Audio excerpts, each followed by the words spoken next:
morning mga kapatid. Good morning. Kamusta po kayo lahat? Mabuti kasi sa dati. Praise God. Ang pag-uusapan po natin ng topic ay forgiveness. Ako ay naatasan bilang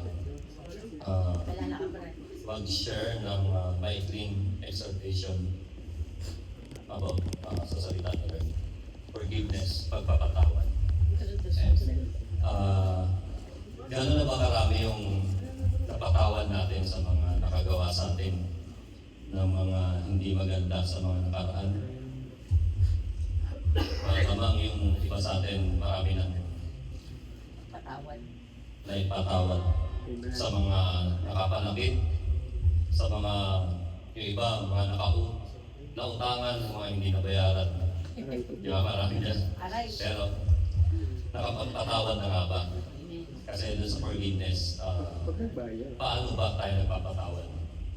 Forgive, forget, move on. How?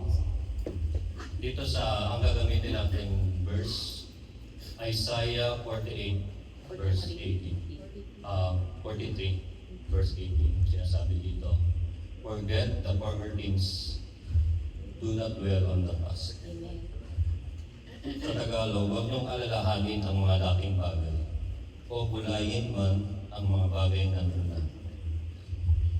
Pinapakita dito or in-emphasize dito na yung mga nakaraan natin na mga nagbigay sa atin mga kabigatan sa mga karanasan natin, mga panakit sa atin.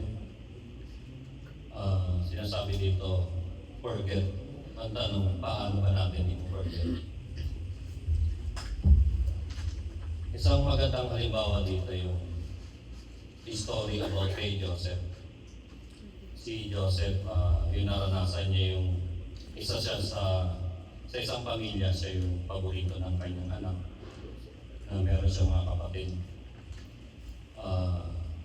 Kasama dito yung isa siya sa star sonship, banishment, yung mga naranasan niya hanggang sa naging slave siya, hanggang sa naging prison.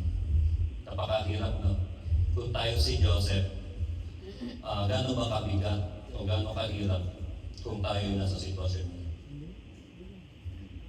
Banishment, yung pinadala siya sa Egypt dahil yung mga kapatid nga niya nagsiselo sa kanya kasi paborito siya ng kapatid niya. Bukod doon, magaling siya. Kaya hanggang sa naging slavery, hanggang sa makulong siya sa Egypt. Ngayon, eto si Joseph, nung makalipas mga 2 taon nasa Egypt siya, nagkaroon siya ng anak na ang pangalan ay Manasseh, na ang ibig sabihin nun, God has made, sinasabi niya ni Joseph dito, na si God daw, He made me forget. Kaya sabi ni Joseph doon na sa lahat ng mga naranasan niya, ng mga pahit sa simula nung nasa kanyang pamilya bago pa siya mapunta sa Egypt. Pero sa kabilang banda, yung pag-iisip niya or yung thinking niya doon sa mga naranasan niya, tinignan niya sa magandang view.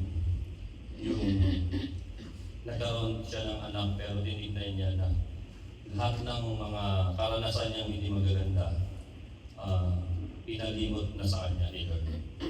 Pangalawa, yung nagkaroon siya ng anak na pangalan Ephraim. Sinasabi dito, pinangalanan niya na Ephraim. Ibig sabihin nun, God has made me fruitful in the land of my suffering. Nung nagkaroon siya ng anak na pangalawa si Ephraim,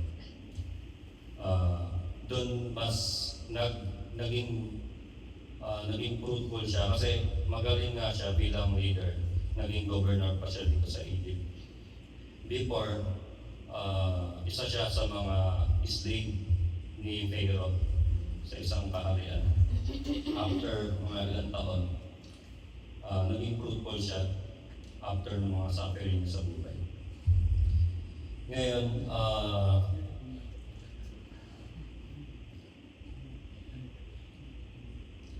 ganun ka, yung sa pamumuhay ni Joseph, sa kanyang galing, simula nung ah, yung past niya, pinalitan niya, paano niya pinalitan yung past niya sa mga hindi magagandang karanasan? Ang ginawa niya, yung perception or yung understanding. Paano ba natin mapapalitan yung perception natin sa pamamagitan ng mga salita ni Lord? Yung forgiveness, hindi lang ito na pagpalaya sa atin. Ang kailangan, ang pinaka-importante, yung understanding natin. Kailangan yung perception natin, palitan natin ng mga magaganda. Amen. Sa bukod doon, empathy, kailangan yung acceptance. Kasi dun sa mga nakagawa sa atin ng mga hindi maganda, para tayo makapagpatawad, kailangan natin mas unawain yung mga taong nakapanakit sa atin, yung mga taong hindi nakagawa sa atin ng maganda. Pag naunawaan natin yun, yung mga taong nakagawa sa atin ng hindi maganda, doon mas matatanggap natin at mas maluwag natin mapagpapatawad ang mga taong ito. Sa acceptance, appreciation of them, what they did. Ang ginawa ni Joseph sa kwentong ito, sa lahat, yung mga ginawa sa kanyang kapatid niya, ginawa niya itong inspirasyon. Tinignan niya sa magandang paraan lahat ng naranasan niya, lahat ng suffering, paghihirap sa kulungan nung naging slave siya. Lahat ng yun, tinignan niya ng mas mabuti. Inisip niya na dahil sa mga pangyayari sa kanya sa mga nakaraan, iniisip niya na ito yung magandang plano ni Lord para sa hinaharap. Ayun, sinasabi doon, reshape and repossess that past. Ang ginawa niya, nireshape niya sa mga nakaraang hindi maganda, sa mga experience niya. Ayun, pinalitan niya yung mga pangit na karanasan. Paano niya pinalitan yun? Sa pamamagitan ng pagpapalit natin ng perception, how we think, paano natin unawain yung mga taong nakasakay sa atin. Yung last verse dito, yung Lamentation 3:58. Ayan, sinasabi dito, you have taken up my cause, O Lord, you have redeemed my life. Amen.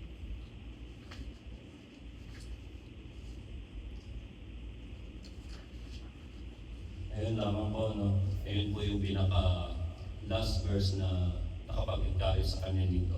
After all his experiences, ipinamuhay niya yung lahat ng mga ginawa niya yung inspirasyon para mas maging matagumpay siya sa buhay niya. Amen. Ayun lamang po.